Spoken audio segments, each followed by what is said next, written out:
Hello students, I am doctor Hina और आज हम कंटिन्यू करने वाले हैं गैस फील्ड डिटेक्टर्स को। लास्ट लेक्चर में हमने न्यूक्लियर रेडिएशन डिटेक्टर क्या होते हैं और फर्दर उनकी टाइप्स पढ़ ली थी।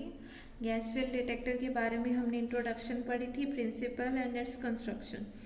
और वहाँ पे यहाँ मैंने दोबारा से गैस फील्ड डिटेक्टर बनाया है। I am just recalling you. Incident charge particle आता है, ये आपके पास गैस फिल डिटेक्टर है। एक मेटल सिलेंडर है जिसके अंदर एक सुटेबल गैस फिल की हुई है। मेटल सिलेंडर की आउटर वॉल को हमने कैथोड बनाया हुआ है, इस पर नेगेटिव पोटेंशियल अप्लाई किया है। और इनर वॉल जो है, इनर में सेंट्रल इलेक्ट्रोड के लिए एक पतली सी वायर लगाई गई है जो एनोड है। इंसिडेंट चार्ज पार्टिकल आएगा, इसका प्रिंसिपल था कि आयनाइज करेगा रेडिएशन को इन इलास्टिक कोलिजन के थ्रू। जो पॉजिटिव आयन प्रोड्यूस होंगे वो कैथोड की तरफ जाएंगे और इलेक्ट्रॉन जो हैं वो मूव करेंगे एनोड की तरफ, सेंट्रल वायर की तरफ। और पॉजिटिव आयन और इलेक्ट्रॉन्स को कलेक्टिवली हम क्या कह रहे थे, आयन पेयर।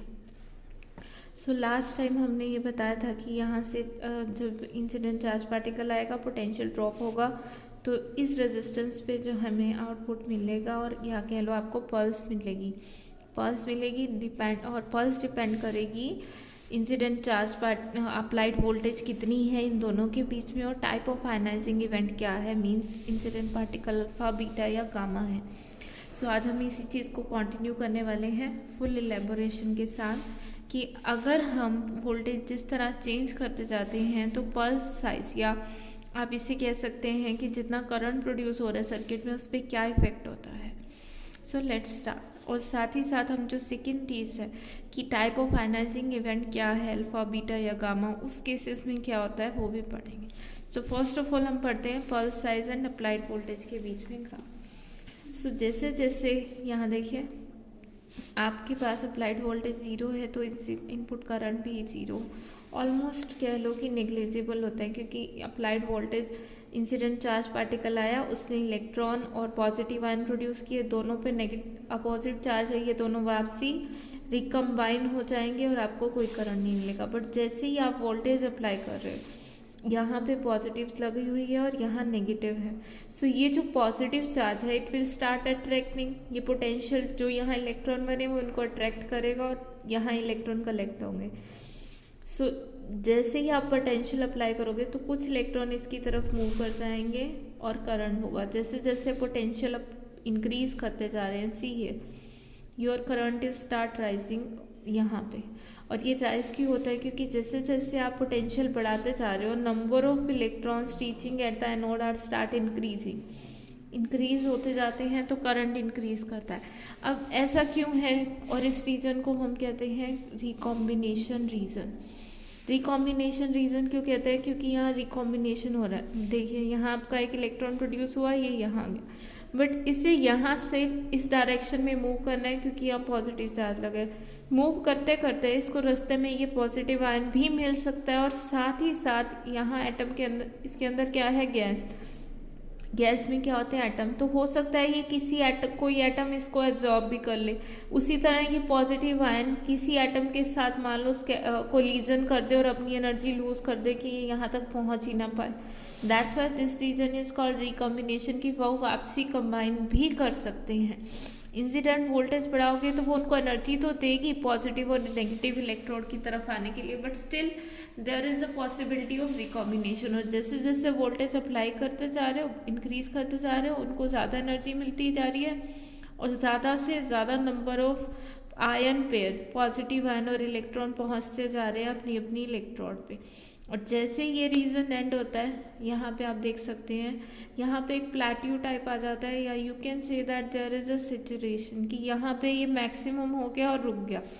से voltage is here V1, here it is 0, V1, V2, V3, V4 and V5. So between 0 and V1 current start increasing, और ये रीजन होता है recombination region, first region. Second region जिसे हम कहते हैं आयनाइजेशन चैम्बर रीजन, अगर आप वोल्टेज V1 और V2 के बीच में ले आते हो, ठीक है, तो अब आपका क्या है इस रीजन में, देखो करंट ऑलमोस्ट कांस्टेंट है, current is not depending on the incident voltage, incident voltage पे डिपेंड ही नहीं कर रहा है। V1 से V2 के बीच में आप जितनी मर्जी रख लो, करंट इज ऑलमोस्ट कांस्टेंट। अब ऐसा क्यों है, इस रीजन को आप आयनाइजेशन चैम्बर रीजन के साथ साथ सैचुरेशन रीजन भी कहते हैं। This is the second reason.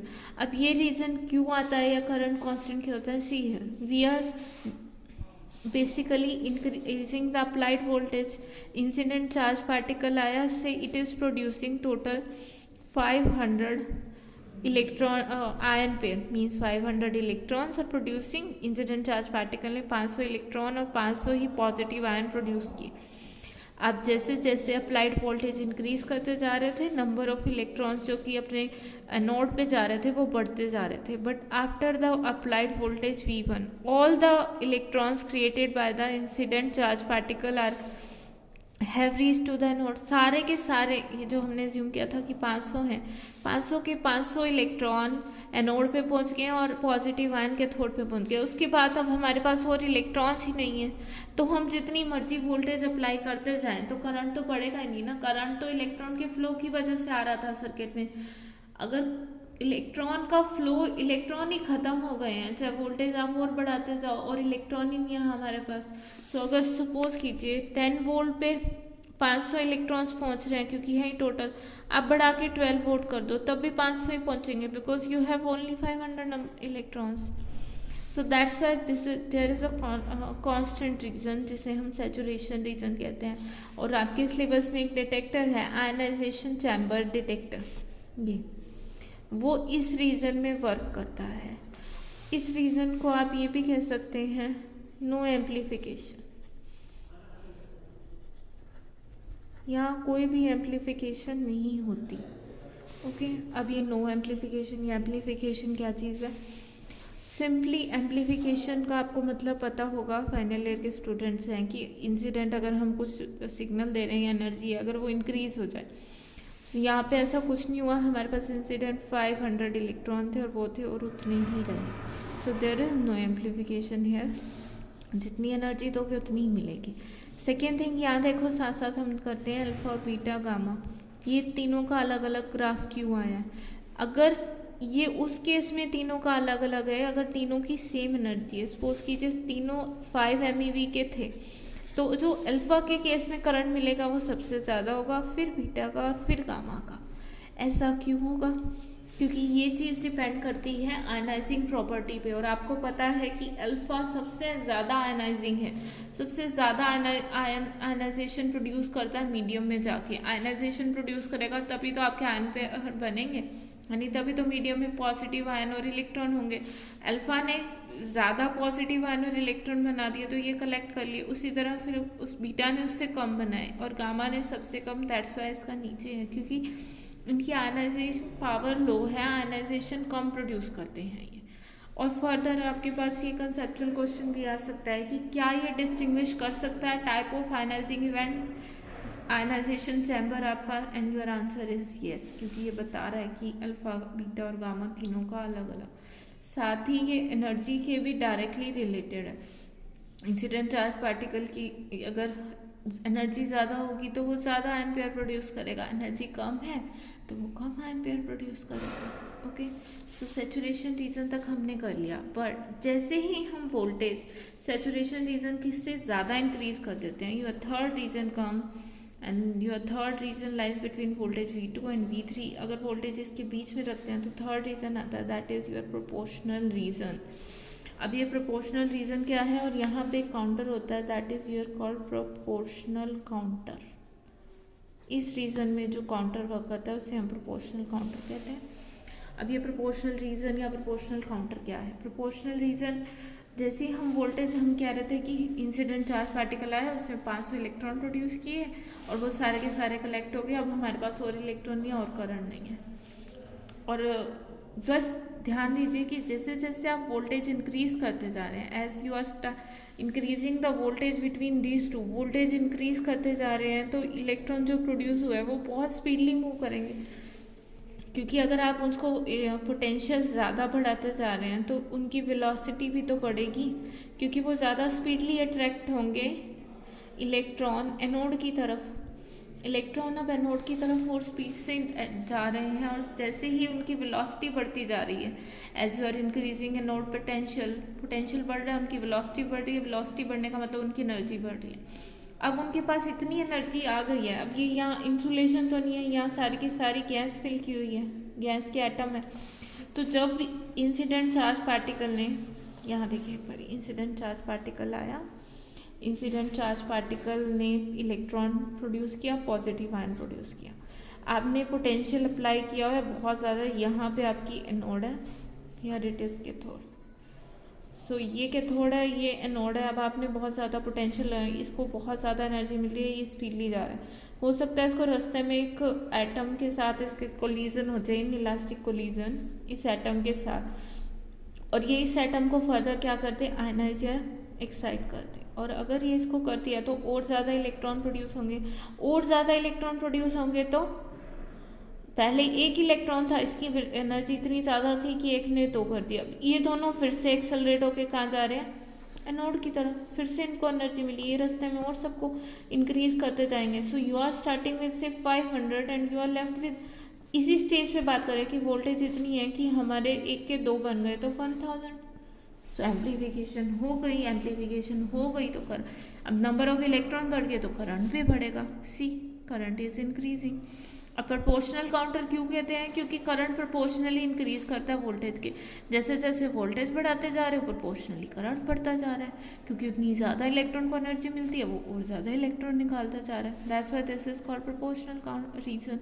और इस रीजन में जो काउंटर होता है that is called your proportional counter.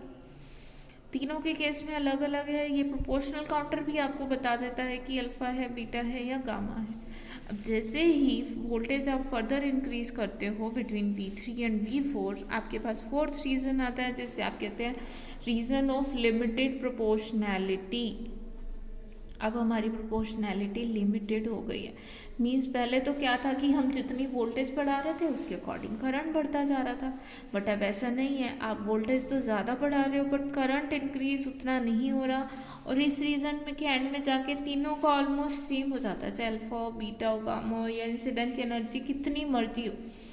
अब इतनी ज़्यादा नंबर ऑफ इलेक्ट्रॉन हो गए हैं, मतलब इंसिडेंट चार्ज पार्टिकल ने प्रोड्यूस किए इलेक्ट्रॉन, ठीक है, वो इलेक्ट्रॉन को इतनी एनर्जी मिल रही है कि वो फर्दर सेकेंडरी इलेक्ट्रॉन बना रहे हैं, वो सेकेंडरी इलेक्ट्रॉन फर्दर और इलेक्ट्रॉन बना रहे हैं, और इस प्रोसेस को हम क्या कहते हैं, टाउन्सलैंड अवलांच।